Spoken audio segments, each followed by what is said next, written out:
Get that flame going. Mm-hmm. These are really good though. And you gotta really like oysters.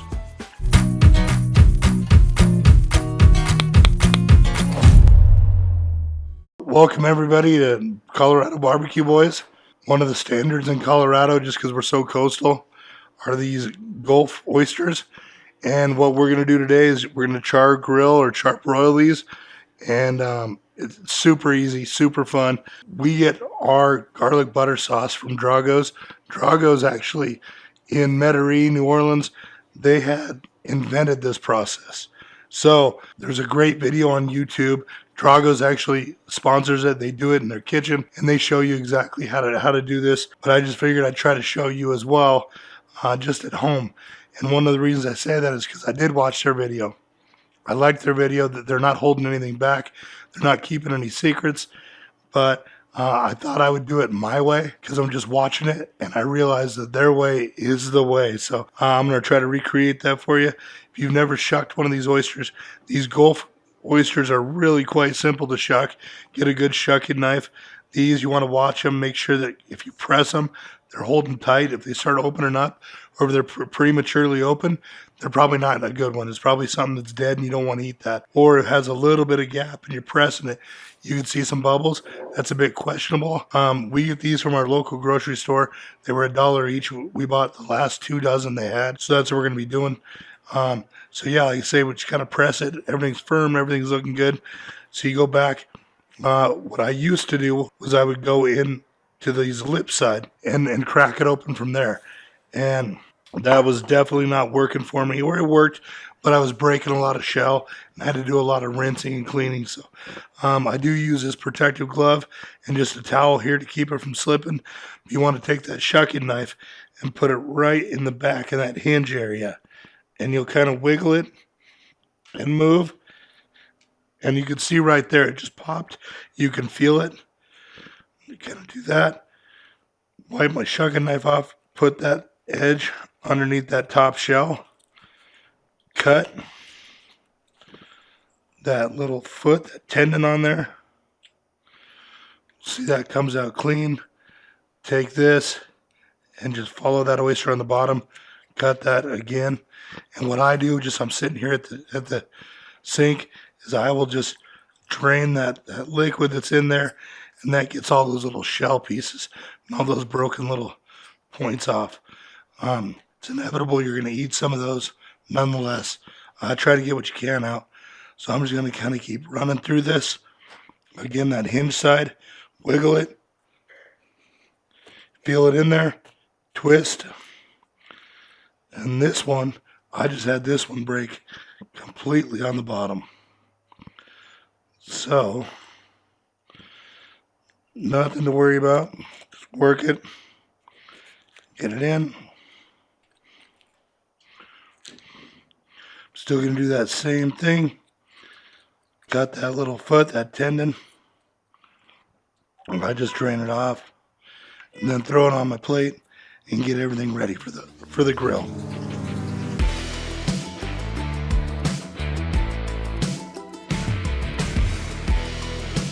I'm sure you're looking at these going, so what are you guys going to eat?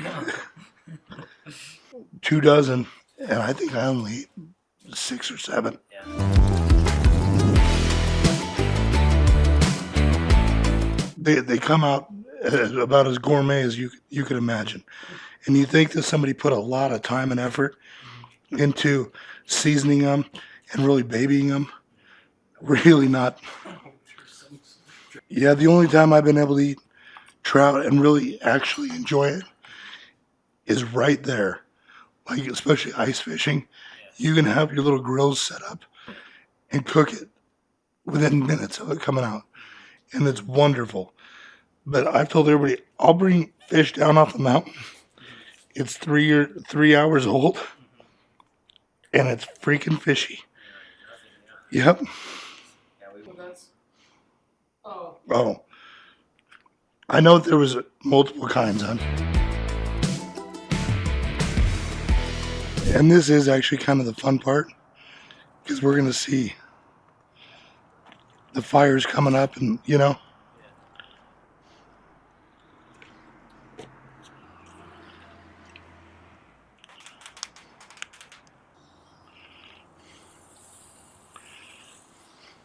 We got some shrimp, some marinated shrimp that we've done. Right on, direct heat with the green egg. Real hot lump charcoal rolling there. So I honestly, when I'm doing lobster tails, when I'm doing oysters, I honestly am not even worried about the temp. I just let it get hot, real hot. And this actually turns out to be pretty fun. You'll see it if you ever go to Metairie in New Orleans in Louisiana. You'll see how Drago's does a big rip and open flame right in the restaurant. You'd swear that the fire department's got to show up at some point, but it's all by design. So that is again part of the fun. So we start putting these oysters on. We're gonna see this fire ripping and getting big. Want it lipping up over the top of those oysters, and that's great.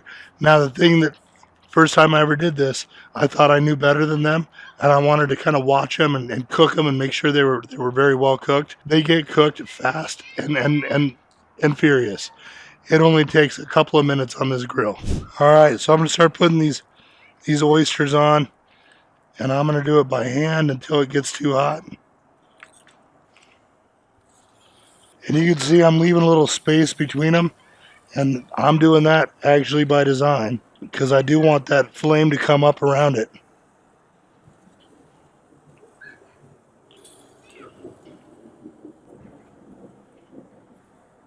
Can you believe it's January 2nd here in Colorado? I'm out here in flip-flops showing off my painted toenails, which is not the norm. My daughter's elf got us again. So every year that elf seems to get my toenails. So now that I've got these loaded, I've got what I feel is enough for the space. I'm going to take that Drago's buttery sauce and I'm going to put it in each one of these.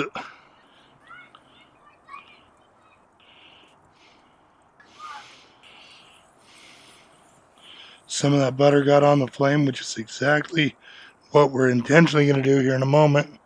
But I want to get that cheese on. Now Drago's definitely does some different cheese blends and they shave it down a little bit different. This is just store-bought, quick and gritty, but it's going to turn out so good. There's really no measured amount.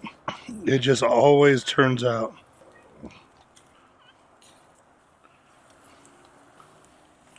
All right, now kind of for the fun, I'm going to do this. Get that flame going. Completely all right. See how that's slipping up out of the top? Just kind of watch it. We'll check it here in a moment. We'll put some more of that butter on. We'll get the flame going again.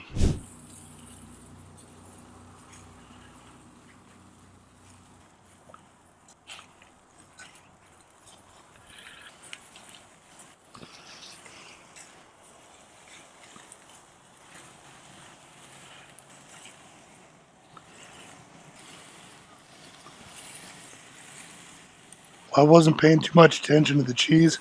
I'm going to be pretty low on cheese for the next round. I think it'll be all right. So I'm just going to watch these for another few seconds and then take them off.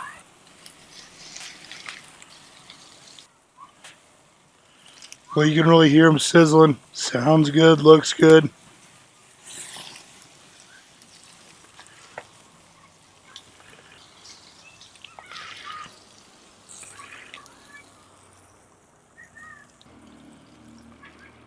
I'm going to put the rest of these on now. Like I said, we'll be done in just a moment. And you're eating. It does not take long.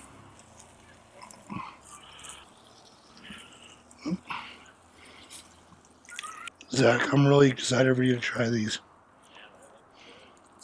Zach is an eater. Yeah, it's an event to watch Zach eat. He does not get full and he knows good food. Woo! Just lost all the hair on that arm. That happened quick. But at its peak, he was like 440.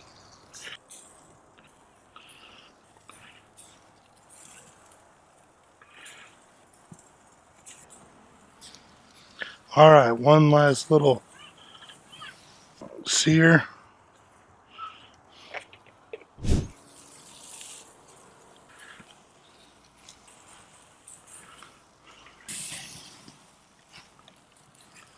It definitely looks more fun and dramatic at night.